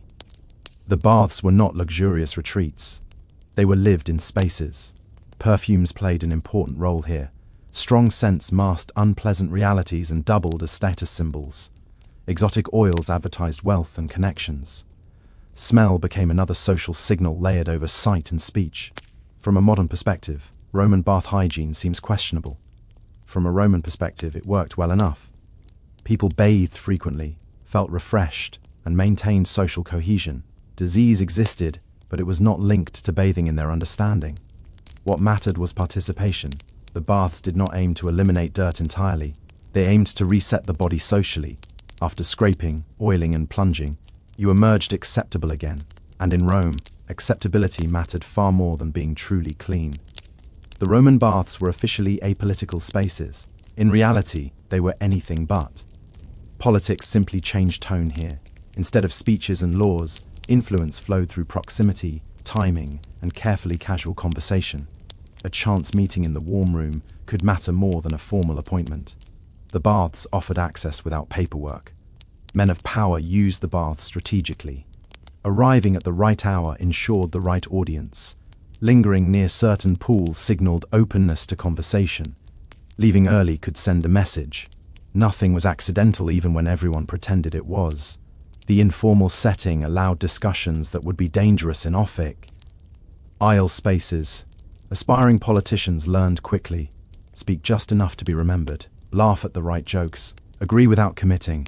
The baths rewarded subtlety. Blunt ambition looked crude here. Influence worked best when it felt effortless. A nod from a senator in the steam could elevate a career. Being ignored could end one. Even emperors understood the value of the baths. Some attended publicly, reinforcing their image as accessible leaders. Others avoided them, creating mystique. Either choice was political. The baths were one of the few places where social mixing felt natural, making them powerful tools for image management. Rumors tested political waters. A controversial idea could be floated lightly, gauged by reaction, then withdrawn or amplified accordingly. If people nodded, it moved forward. If they frowned, it vanished. The BS acted as an unofficial focus group for policy and power. Conflicts also simmered here. Rivalries did not pause for leisure. Insults were veiled, never explicit, a pointed joke, a deliberate snub. A remark delivered just loudly enough to be overheard. Violence was rare, but tension was constant. Everyone knew who disliked whom long before it became public. The presence of slaves and attendants complicated everything. They were invisible but everywhere. Politicians spoke carefully, knowing words might travel. Yet they also relied on these same attendants to spread favorable impressions. Information moved both ways. The baths blurred boundaries between public service and personal ambition. Deals were not signed here, but they were shaped. Alliances were not announced, but they were felt. Rome liked to imagine its politics as rational and procedural. The baths exposed the truth. Power was social before it was legal. By the time men left the pools, many decisions had already been made. The forum would merely formalize what steam and stone had quietly arranged. In Rome, politics did not begin with law. It began with conversation, and nowhere was conversation more potent than in warm water.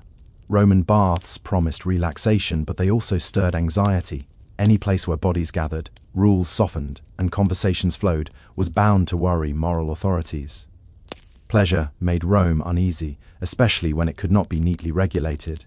The baths embodied this tension perfectly. They were essential to civic life and constantly suspected of encouraging excess. Flirtation thrived in the steamy air. Glances lingered. Compliments slipped out more easily when everyone was naked and warm. Even when men and women bathed separately, the proximity alone fueled imagination. Walls did little to contain desire. Gossip crossed them effortlessly. Moralists complained that the baths encouraged vanity, lust, and idle behavior, which in Roman thinking were gateways to social decay. Mixed bathing, when it occurred, caused particular outrage. Traditionalists saw it as a breakdown of discipline. Supporters framed it as harmless mode. A nitty. The debate was less about actual behavior and more about control. Who was allowed access to whose body and under what circumstances mattered deeply in a society obsessed with hierarchy. Philosophers weighed in with predictable discomfort. Some argued that the baths softened men, making them less suited for hardship and war. Others warned that constant pleasure eroded virtue. Yet few of these critics gave up bathing themselves. Condemnation rarely led to abstinence. The baths were too useful, too ingrained, too popular to abandon. Authorities responded with rules that were enforced unevenly.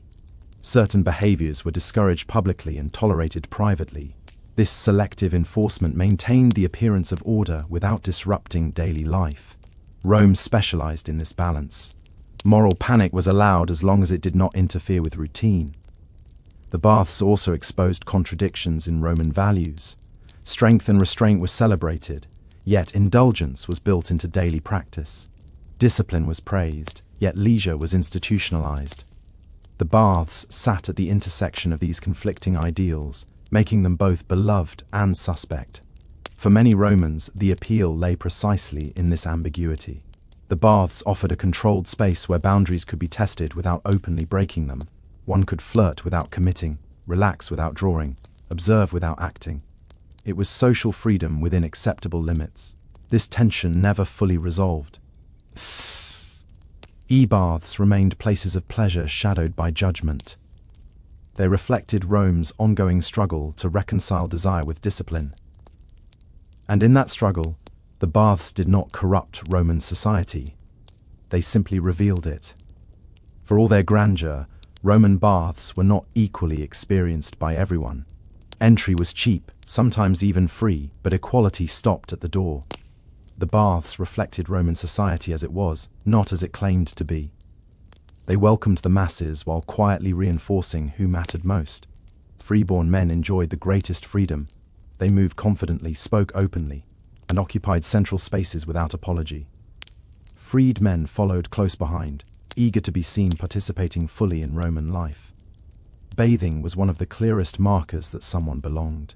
To bathe publicly was to signal acceptance of Roman customs, values, and rhythms.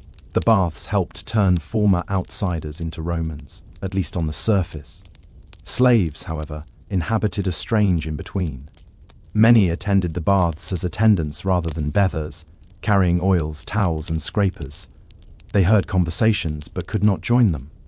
Their presence was essential yet invisible. Some slaves were allowed to bathe during off hours, but this was a privilege, not a right. Even in leisure spaces, hierarchy remained intact. Women's access varied widely across time and place. Some baths had separate facilities or designated hours. Others offered mixed bathing, sparking controversy. Elite women navigated these spaces carefully, balancing visibility with reputation. Too much presence invited gossip. Too little suggested withdrawal from society. For lower status women, the baths offered rare access to communal space, but also exposure to judgment. Children and the elderly attended as well, each navigating expectations. Children learned social norms early, observing how bodies were judged and behavior monitored. The elderly, though respected, were often sidelined. Their presence reminded others of decline, something Roman culture preferred to keep distant. The baths also excluded by timing. Not everyone could attend during peak hours. Laborers came late or early. The elite arrived when it suited them. Time itself became a marker of status. Who bathed when mattered almost as much as who bathed where. Despite these divisions, the baths created a shared civic rhythm. People from different backgrounds crossed paths daily. Even brief proximity fostered familiarity. Rome relied on this. Shared spaces softened tensions without eliminating inequality. The baths were inclusive enough to unify, exclusive enough to control. They offered access while preserving order. In doing so, they became one of Rome's most effective tools for maintaining social cohesion, not by erasing hierarchy, but by normalizing it through daily routine. Roman baths endured because they solved multiple problems at once. They cleaned bodies just enough, entertained minds constantly, and kept people talking. In spaces the state could quietly monitor. This combination made them far more than leisure facilities. They were instruments of stability disguised as comfort. By bringing citizens together daily, the baths softened class tension without eliminating hierarchy. Everyone shared heat and water, but not influence. That balance mattered. A society where people never mix becomes brittle. A society where differences vanish becomes unstable. The BS maintained the illusion of unity while preserving structure. Rome excelled at this kind of compromise. They also trained Romans in public behavior, how to speak casually without revealing too much, how to listen without reacting, how to navigate desire, rivalry, and ambition under watchful eyes. These were not taught formally, they were absorbed through repetition. The baths were classrooms without lectures, where social survival skills were practiced daily. Even gossip served a function. Rumors allowed tension to vent harmlessly before boiling over. Complaints could circulate without turning into rebellion. Ambitions could be tested quietly. Information flowed constantly, giving Rome a sense of itself in real time. The BS acted as a civic nervous system, transmitting signals long before crisis became visible. As the empire evolved, baths multiplied across provinces. They carried Roman habits, values, and expectations into new territories. To build baths was to announce civilization. To use them was to participate in it. Local elites adopt bath culture eagerly, understanding its social advantages. The baths became tools of cultural assimilation, making Rome feel familiar, even far from the capital. Over time, other institutions changed. Politics shifted, religions rose and fell. But the bathhouse endured longer than most, precisely because it met everyday needs. People might disagree about laws or gods, but everyone liked warm water, conversation, and being seen. In the end, Roman baths mattered not because they were clean, but because they were connective. They bound individuals into routines, habits, and shared spaces. They made Rome feel present in daily life, not just in monuments or armies. When the baths eventually fell silent, something larger had changed. Not just infrastructure, but the social glue that held public life together. The steam faded, the gossip stopped, and Rome lost one of its most subtle sources of power. Cleanliness was optional. Conversation was not, and it was conversation echoing off marble walls that kept Roman society flowing for centuries. Kaiden were not stories told casually to pass the time. In Edo, Japan, they were experiences carefully staged to unsettle both the mind and the spirit. These ghost tales were often shared at night in quiet rooms lit only by candles when the boundary between the visible and the unseen felt thinnest. The most famous format was the Hayaka Monogatari Kaidangai, the gathering of 100 ghost stories. With each tale, a candle was extinguished. As the room grew darker, fear was expected to grow stronger. This was not about cheap thrills. Kaiden were rooted in the belief that stories had power. Words could summon attention from the spirit world. Silence, darkness, and anticipation mattered as much as the tale itself. By the final story, the room was meant to be nearly black, forcing listeners to confront their own imagination. If something appeared in the darkness, it was unclear whether it came from the story or from somewhere else entirely. Edo society was orderly on the surface. Rules governed class, behavior, clothing, and movement. Kaiden offered a controlled way to explore what lay beneath that order. They allowed people to speak about violence, betrayal, and injustice without directly challenging authority.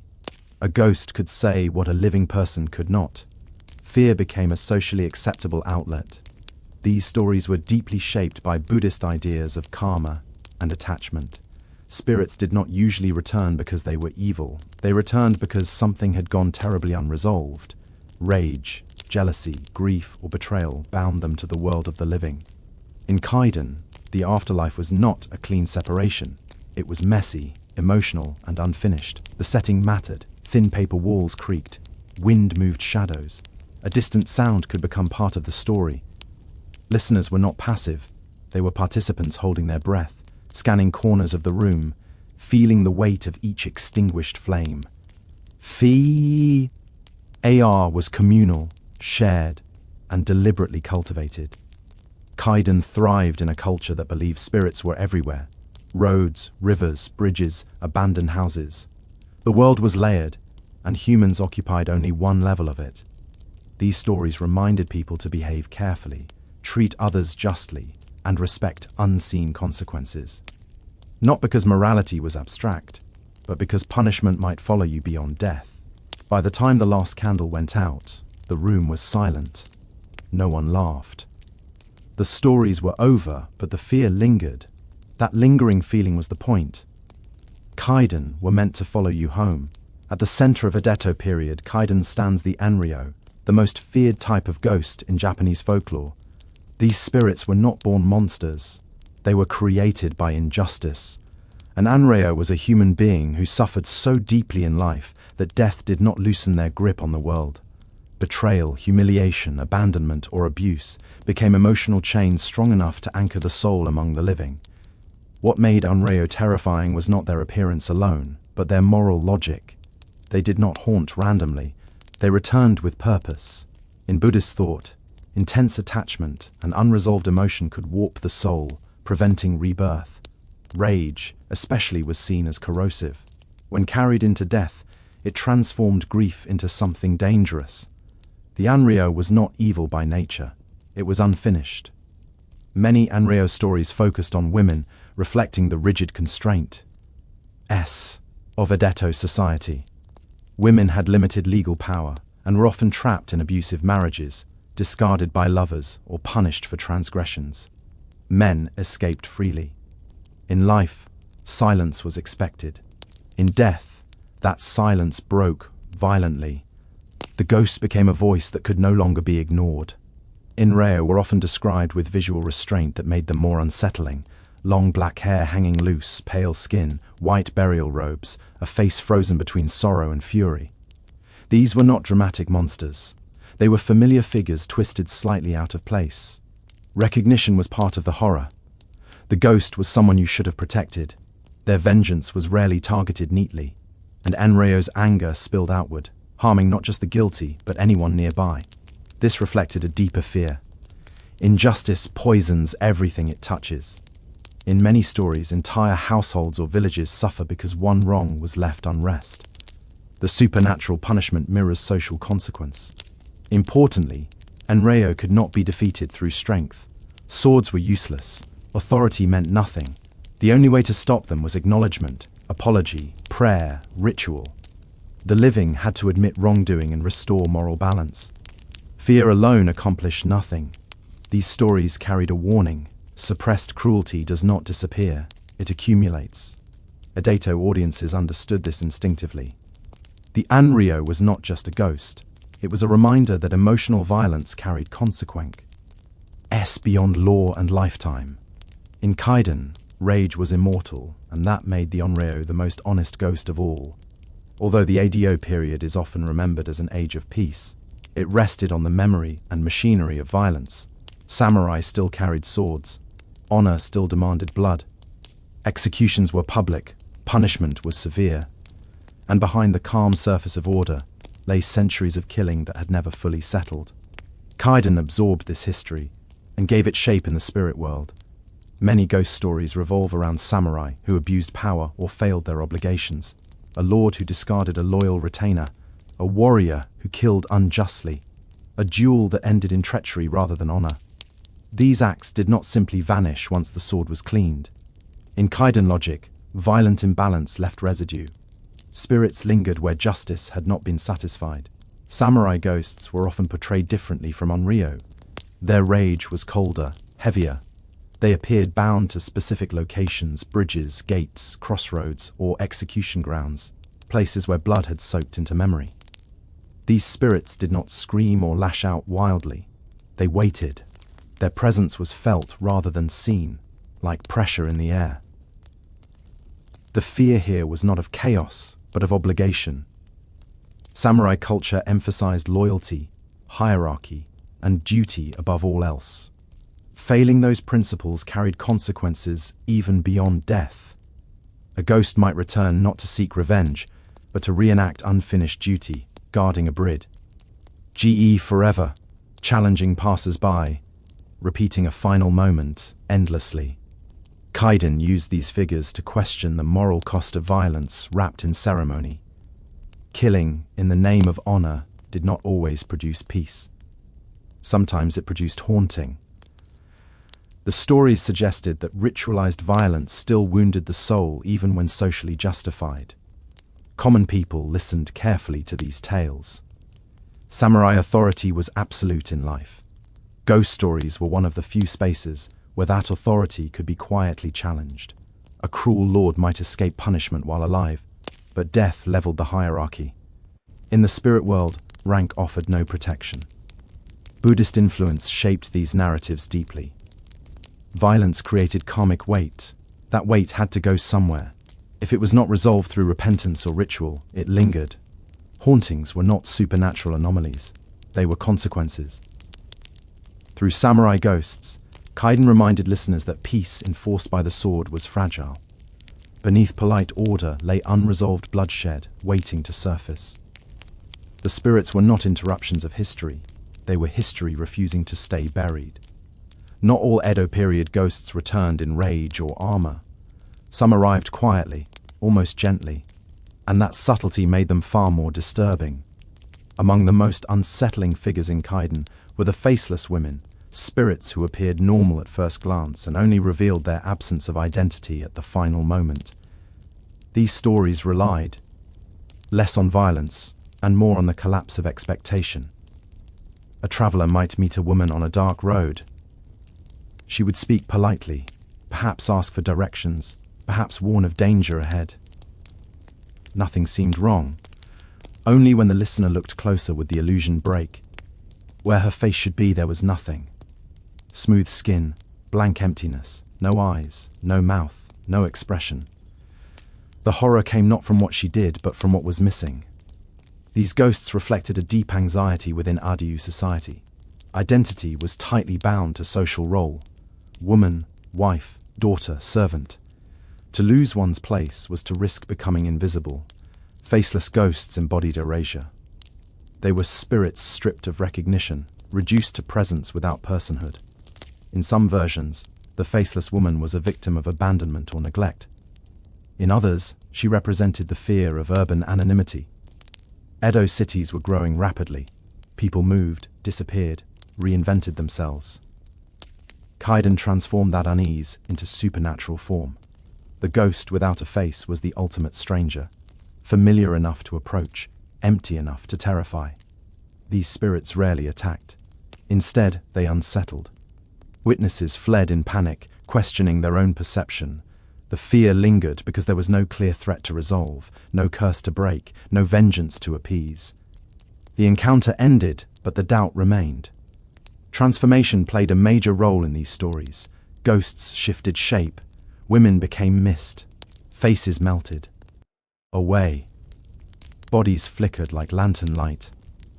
This instability reflected a Buddhist view of impermanence taken to its extreme. Identity itself was fragile. Attachment to form led to suffering. Faceless ghosts also served as warnings about attention and awareness. In many tales, those who ignored small signs were the ones most deeply shaken. The ghost did not deceive through force. It relied on assumption. The listener believed they were seeing a person. That belief was the trap. Unlike vengeful spirits, these ghosts did not demand justice. They demanded recognition. Their horror lay in confronting the possibility that someone could exist without being truly seen. In Edo, Japan, where social order depended on knowing one's place, that idea was deeply unsettling. The faceless woman did not scream. She did not chase. She simply revealed absence, and in doing so, she left listeners questioning how solid identity truly was once the candlelight went out. Underlying nearly every Kaiden is the logic of karma. Ghosts did not appear because the world was random or cruel. They appeared because something remained unresolved. Edo audiences understood this instinctively. A haunting was not an accident. It was the visible result of imbalance, the universe insisting on being corrected. In Buddhist thinking, death did not erase responsibility. Actions clung to the soul. Desire, resentment, jealousy, and guilt weighed heavily, pulling spirits back toward the world they were supposed to leave be. Hind. Kaiden made this invisible process tangible. A curse was not magic for its own sake. It was consequence wearing a frightening shape. Many stories follow a similar pattern. Someone commits a wrong, often small at first. A promise broken, a servant mistreated, a lover discarded. At the time, nothing seems to happen. Life continues. Then gradually, strange events begin. Sounds at night, repeated dreams, a feeling of being watched. The ghost arrives late, but inevitably. What makes these stories unsettling is how ordinary the causes are. Kaiden do not focus on grand villains. They focus on everyday cruelty. The message is clear. You do not need to be monstrous to create a haunting. You only need to be careless with another human life. Curses in Kaiden are rarely limited to one target. Like emotional trauma, they spread outward. A household suffers. Children fall ill. Servants flee. Innocent bystanders are affected. This reflects a belief that wrongdoing poisons its environment. Harm does not stay contained. Resolution, when it comes, is never simple. The ghost cannot usually be destroyed. Appeasement is required. Prayers, apologies, memorial rites. The living must acknowledge what they would rather forget. Only then can the spirit loosen its grip. Ignoring the problem only strengthens it. This moral framework made Kaiden deeply effective. Fear was not arbitrary, it was instructional. Listeners left with more than chills. They left with a heightened awareness of responsibility. Thank you. Treat people carefully. Honor promises. Resolve conflict while you are alive.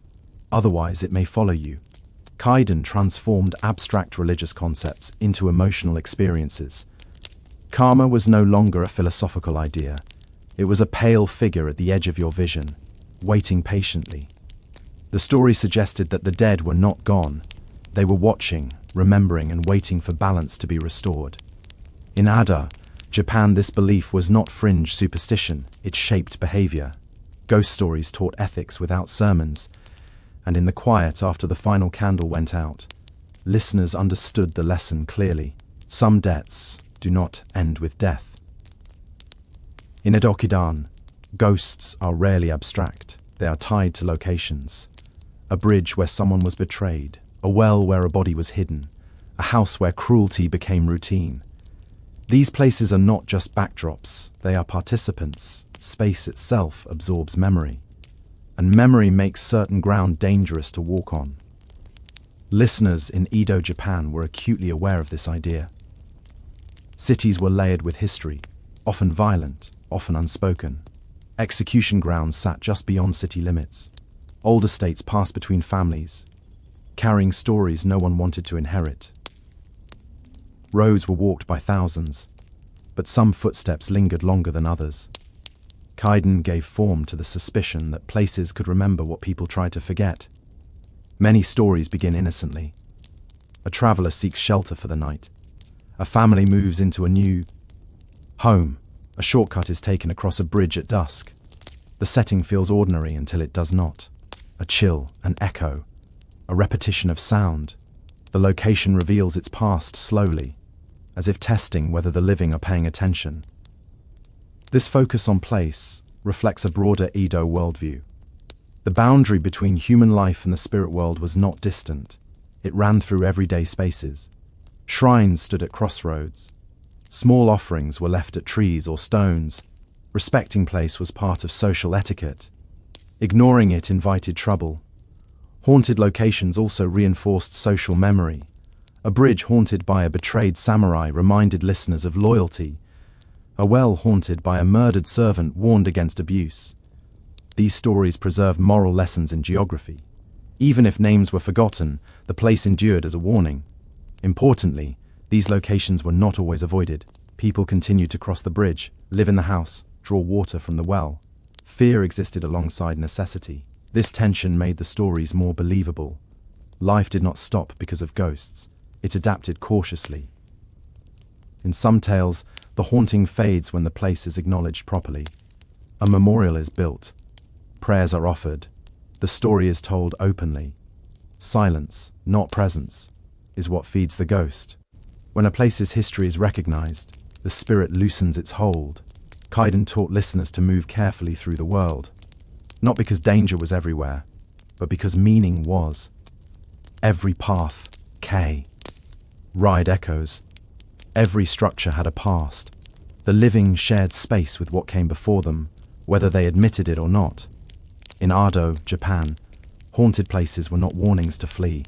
They were reminders to remember. By the Edo period, kaiden were no longer confined to private candlelit gatherings. They became a form of popular entertainment, circulating through books, theatre, and public storytelling events. Illustrated collections of ghost tales sold widely, their images lingering in the mind long after the page was turned. Kabuki plays adapted famous hauntings, transforming fear into spectacle. And yet, even as kaiden became more accessible, they never lost their seriousness. People did not listen to ghost stories simply to be frightened. Fear served a purpose. It sharpened attention. It reinforced memory. A lesson wrapped in terror stayed with you longer than one delivered calmly. Edo audiences understood this intuitively. Kaiden were thrilling, but they were also instructional, shaping behavior through emotional impact. Many stories followed a familiar structure. A wrong is committed. Life continues as if nothing happened. Then consequences arrive slowly, inevitably. This pattern mirrored real life more closely than moral sermons ever could. Injustice often goes unpunished in the moment. Guilt lingers quietly. Kaiden acknowledged this uncomfortable truth, then carried it one step further. If justice failed in life, it would not fail forever. Children heard these stories too, though often softened. The message was still clear. Be careful how you treat others. Respect the dead. Mind your promises. Fear taught restraint where authority could not always reach. In a society built on order, kaiden reinforced boundaries without requiring constant enforcement. Entertainment also provided distance. By framing fear as story, people could explore it safely. They could confront death, betrayal, and violence without experiencing them directly. This made kaiden emotionally useful. They allowed listeners to rehearse anxiety, grief, and moral doubt in controlled settings. Importantly, kaiden rarely ended with triumph. There was no heroic victory over evil. Resolution came through acknowledgement, ritual, or acceptance. Sometimes it did not come at all. This lack of closure distinguished kaiden from simple horror. The unease lingered intentionally, encouraging reflection rather than relief. As ghost stories spread through Edo culture, they became shared reference points. Everyone knew certain tales. Mentioning a haunted bridge or vengeful spirit carried meaning instantly. Fear became communal knowledge, binding people together through shared imagination. In this way, kaiden balanced pleasure and discipline. They entertained while reinforcing values. They frightened while teaching caution. Edo Japan did not see these functions as contradictory. Fear, when shaped by story, was a tool, and kaiden wielded it carefully, ensuring that long after the performance ended, listeners carried the lesson home with them in the dark. As Edo Japan gave way to modernization, kaiden did not disappear. They adapted. The candle-lit rooms faded, but the stories found new vessels. Printed collections preserved classic hauntings. Woodblock prints fixed ghostly images into the public imagination. Later, film and literature carried kaiden into entirely new eras, proving that the fear they evoked was not tied to time or place. What changed was not the ghosts, but the audience. As society modernized, belief in spirits shifted from certainty to suspicion. Yet, kaiden remained effective precisely because they never depended on literal belief. You did not need to believe in ghosts to feel the unease they created. The story spoke to emotional truths that remained intact: guilt, loss, injustice, and the fear of consequences that arrived too late. Modern Japanese horror inherited kaiden's structure almost intact. Vengeful spirits still return because of unresolved wrongs. Women wronged by society still haunt the living. Places still remember what happened there. Even when the setting becomes urban apartments or empty subways, the logic remains the same. Something was ignored. Now, it demands attention. What makes kaiden so durable is their restraint. They rarely rely on shock alone. Horror unfolds slowly. The supernatural intrudes quietly. Silence matters. Absence matters. This pacing influences modern storytelling far beyond Japan, shaping global horror. Are aesthetics that favor atmosphere over spectacle. Kaiden also resists simple moral resolution. Modern audiences are accustomed to clear villains and victories. Kaiden deny that comfort. The ghost is often justified, the living are often complicit. Resolution, when it occurs, feels incomplete. This ambiguity feels increasingly relevant in a world where harm is complex and accountability often delayed. Even skepticism does not weaken Kaiden. In some ways it strengthens them. When ghosts are no longer accepted as literal, they become metaphors. Trauma that refuses to fade.